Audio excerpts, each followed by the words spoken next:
Amaris traveled from St. Louis, and we've been working with Amaris for the last 4 or 5 years, we determined.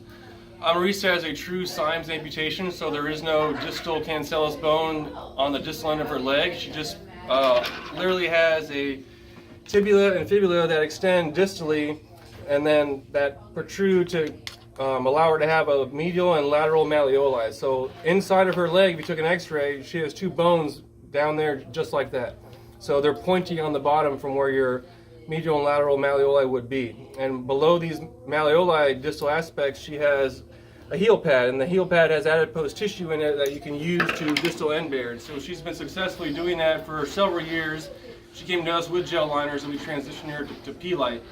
And then when we took out her P-Lite, she had the ability to distal end bear, no problems. But over time, we have seen that her bony prominences very distally, particularly the distal tip of the medial malleolus, has become more prominent, and this is where she's starting to have some pain very distally.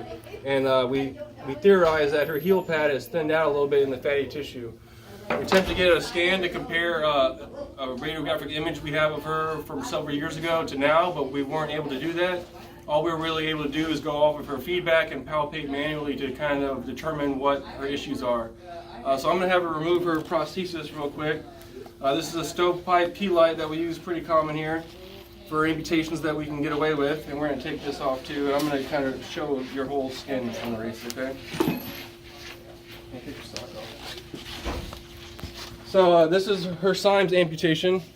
She has this heel pad down there, and again, she just has a lateral medial malleoli with distal tips that were causing her some discomfort, more so on the medial aspect. If I push right here, I can elicit some pain.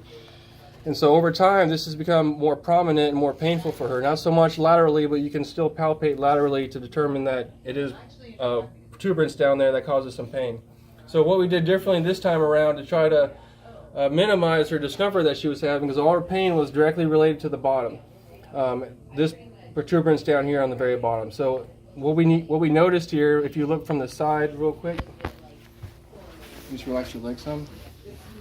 Majority of her heel pad is drifted posteriorly, and this is very common with Syme's amputations because they're not really anchored down distally. There's no myodesis to anchor any musculature distally to her actual bones, and there is no talus or calcaneus in between her tib fib to create an anchor point. So this heel pad is very, very mobile and drifts over time.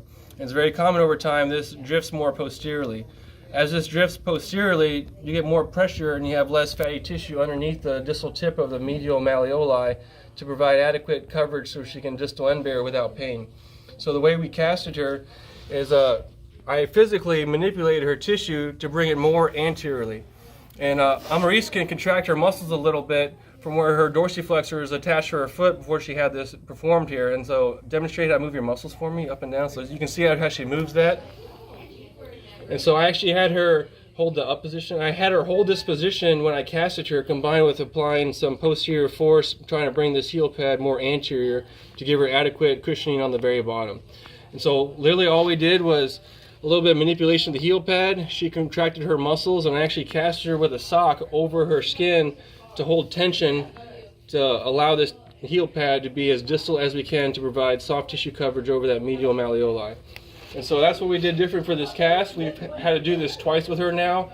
The very first time, we didn't really have to worry about too much of these distal tips of the malleoli giving her problems, but over the last few years, just due to growth and some drifting of this heel pad and thinning out of the adipose tissue, we have to reinvent kind of the casting technique to take away some of the pain she was having on the distal end of her leg.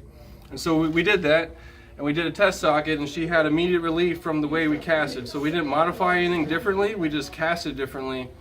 And if you change the way you cast to preserve this heel pad, you can really take advantage of these surgeries. Otherwise, if you don't try casting different methods, you go back into gel liners that offer a lot of cushioning. And we know she does not want to be in gel liners because they're heavy, they smell, they sweat a lot, and the maintenance involved with those long term. So this is what she wears. I'll have you put that on for me. You've seen this sock before. This is a Swiftwick sock.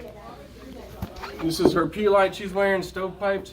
And this is the sheath, and this is how her leg goes on. And this is the posterior mount fill our formula foot. We use this foot just for clearance. She has a Syme's amputation, so there's not a lot of build height, so we're able to get her nice dynamic foot with posterior mount option here. And so we're just have you stand up and walk down that hallway real quick.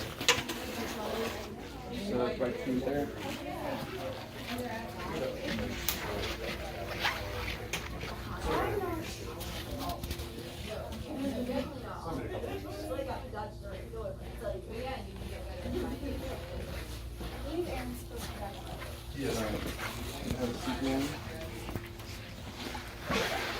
So Amaris is a very highly competitive athlete in track, specifically long jump, 100 meter, 200 meter. She's also a stellar athlete in swimming as well. She's getting signed up to compete with the World Paralympic Association. Is that what it's called? Division? Something big time, okay? So this is her running blade. When she came to us about a year ago, she was in a pediatric running blade. This is an adult running blade, more aggressive curve, a little bit wider carbon, and this allows her to get a lot of dynamic return from the running blade. So her running blade suspends the same way. So we'll slip that off real quick.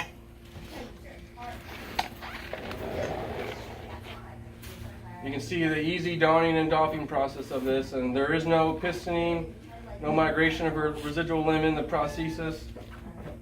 We'll just have you kind of jog in place, and face me, jog,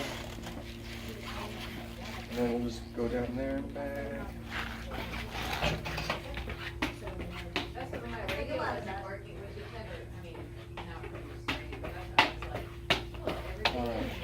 So this is what she's going to be competing in pretty soon. She's already started track season, so now we just upgraded her a little bit.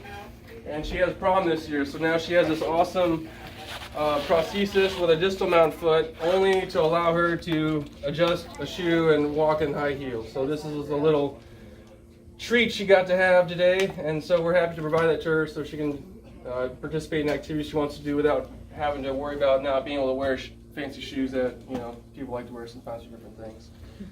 So we're optimistic this casting technique and socket will last her a lot longer than the first one because we've accommodated for the distal medial malleoli tip, and time will tell on that. But you know, they travel from St. Louis, and so they will be heading back tomorrow. We cranked out 3 legs in about 3 days, and without Fabco and Nick cranking out for us, it's going to be possible. So we're very appreciative of their time and appreciative of Amaris and Syme coming down to continue to work with us over all these years.